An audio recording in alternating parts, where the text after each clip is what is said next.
Serikat Pekerja Pertamina Refinery Unit 3 gelar aksi tolak IPO dan keputusan holding.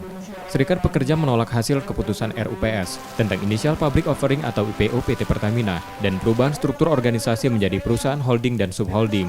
Penolakan menurut pekerja sesuai Undang-Undang Dasar Pasal 33 Ayat 2 dan 3. Selain itu, keputusan memecah Pertamina dan unit bisnisnya menjadi perusahaan holding dan subholding tidak sesuai Undang-Undang BUMN Nomor 19 Tahun 2003, Pasal 77A dan D. Pemerintah telah menerbitkan beberapa SK, yang diantaranya SK yang memecah belah Pertamina menjadikan holding subholding, yaitu OGIO.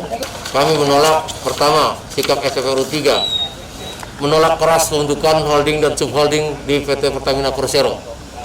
Yang kedua, menolak keras upaya privatisasi anak perusahaan subholding melalui IPO.